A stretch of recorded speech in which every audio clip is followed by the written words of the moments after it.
یہ غازی یہ تیرے پراسرار بندے جنہیں تو نے بخشا ہے ذوق خدائی، دو نیم ان کی ٹھوکر سے صحرا و دریا، سمٹ کر پہاڑ ان کی ہیبت سے رائی۔ دشت و دشت دریا بھی نہ چھوڑے ہم نے، بحر ظلمات میں دوڑا دیے گھوڑے ہم نے۔ جناب علی 14 اگست 1947 وہ دن جب ظلم و جبر کے آگے گھٹنے نہ ٹیکتے ہوئے ہزاروں لاکھوں نہیں بلکہ کروڑوں مسلمانوں نے قائد کی آواز پر لبیک کہا اور علامہ محمد اقبال کے خواب کو عملی جامہ پہنایا گیا۔ جناب علی وہ دن جب ہندوؤں اور انگریزوں کو مجبور کر دیا گیا ایک علیحدہ ریاست کے حصول کے لیے، جب یہ ثابت کر دیا گیا کہ تم چاہے لاکھ کوشش کر لو تم ایمان کو ہمارے سینوں سے نکال نہیں سکتے، تم چاہے جتنی بھی کوششیں کر لو ہندوؤں میں ہمیں ضم نہیں کر سکتے، ہم چاہے ہزاروں سینکڑوں سالوں تک ان کے درمیان رہیں لیکن ہمارا نظریہ جو پہلے دن سے تھا وہی آخر تک رہے گا، اور ہم سب کا ایک ہی نظریہ ہے اور وہ ہے لا الہ الا اللہ۔ جناب علی یہ پاکستان حاصل کیا گیا ہمارے آباء و اجداد کی انتھک کوششوں اور محنتوں سے۔ جناب علی یہ پاکستان ایسے ہی نہیں حاصل ہوا، اس کی خاطر ہمارے جوانوں نے اپنی جانوں کا نظریہ پیش کیا، ہمارے شہیدوں نے اپنا لہو پیش کیا، ہمارے بزرگوں نے اس کی خاطر دعائیں کی، لاکھوں عورتیں اس کی خاطر بیوہ ہوئی، ہماری بہنوں نے اپنی عزت اور ناموس بچانے کے لیے کنوؤں میں چھلانگیں لگائیں۔ یہ وہ دن جب ماؤں نے اپنے چھوٹے چھوٹے بچوں کا گلا گھونٹ دیا تاکہ ہندو اور سکھ ان کی آواز سن کر ان تک نہ پہنچ جائیں۔ یہ وہ دن جب حق کا بول بالا ہوا، جب گلی کوچوں ہر جگہ لا الہ الا اللہ کی صدا گونج اٹھی اور دنیا کے نقشے پر ایک الگ الگ مملکت قائم ہو گئی اور دنیا حیران و ششدر رہ گئی۔ جناب علی پھر کیا ہوتا ہے کہ 1948 1965 میں جب ان کے ارادے ناپاک ہوتے ہیں، یہ میلی آنکھ سے پاکستان کی طرف دیکھتے ہیں تو ان کی آنکھیں نکال دی جاتی ہیں۔ جب یہ پاکستان میں چائے پینے اور شراب نوشی کا پلان بناتے ہیں اور پاکستان میں قائروں اور بزدلوں کی طرح گھستے ہیں تو پھر ان کو ہم چائے بھی پلاتے ہیں اور کھانا بھی کھلاتے ہیں۔ آپ کبھی نہیں بھولیں گے وہ کھانا جو ہم نے کھلایا ابھینندن کو، اور وہ یہ کہنے پر مجبور ہو گیا کہ "It is very fantastic"۔ تو یاد رکھیں جب بھی آپ پاکستان میں گھسنے کی کوشش کریں یا جب بھی آپ کا دل کرے چائے پینے کو یا کھانا کھانے کو تو ہم آپ کی خوب سیوا کریں گے۔ آئیے رافیل لے کے، یہ چاہے جو بھی لے کے آئیں، یہ پاکستانی قوم آپ کا اچھے طریقے سے سواگت کرے گی۔ دوستو یہاں مجھے ایک شاعر کا بہت اچھا شعر یاد آ رہا ہے جو آپ کی نظر کرنا چاہوں گا۔ ہم بھی کھڑے تھے قسمت کے دروازے پر، ہم بھی کھڑے تھے قسمت کے دروازے پر، لوگ دولت پر گرے اور ہم نے وطن مانگ لیا۔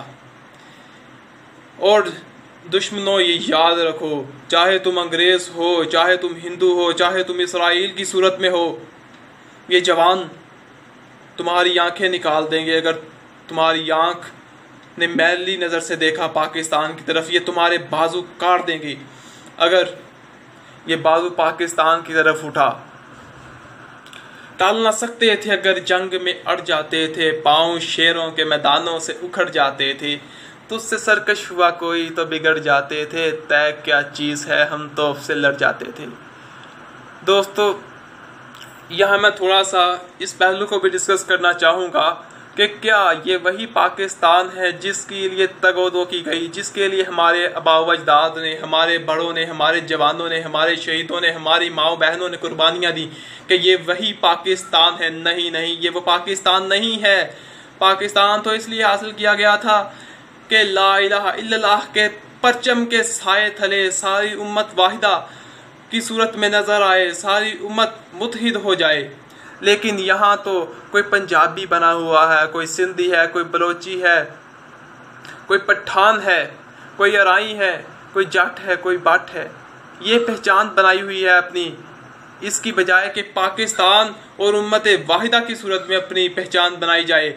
یہاں یہ اس لیے حاصل کیا گیا تھا تاکہ یہاں پر مساوات ہو، کسی پر ظلم و ستم نہ ہو، یہاں پر جو حکمران ہے وہ کرسی کا بھوکا نہ ہو۔ کیا یہ یہاں پر ہو رہا ہے؟ ہرگز نہیں، ہرگز نہیں۔ اور آپ جانتے ہیں یہاں پر کیا کیا نہیں ہو رہا، ظلم و ستم کے بازار گرم ہیں۔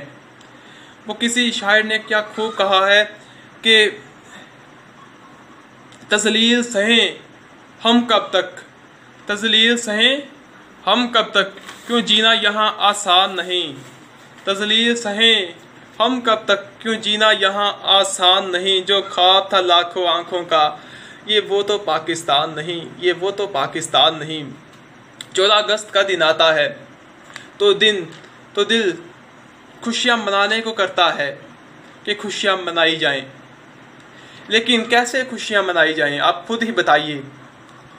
جب ظلم و ستم کا بازار گرم ہے، افلاس کی وجہ سے لوگ خود خوشی کرنے پر مجبور ہیں، جب پولیس اندھا دھند فائرنگ کرتی ہے اور ان کے بچوں کے سامنے ان کے ماں باپ کو شہید کر دیا جاتا ہے، کیسے خوشیاں منائی جائیں؟ جب قوم کی بیٹی عافیہ صدیقی ابھی تک رہا نہیں کروایا گیا، کیسے خوشیاں منائی جائیں؟ جب ریمنڈ ڈیوس پاکستان میں آتا ہے اور بے گناہ مسلمانوں کو قتل کر کے پھر وہیں بھاگ جاتا ہے، میں کس طرح خوشیاں مناؤں کہ آسیہ کو ہم خود آزادانہ طور پر باہر بھیج دیتے ہیں؟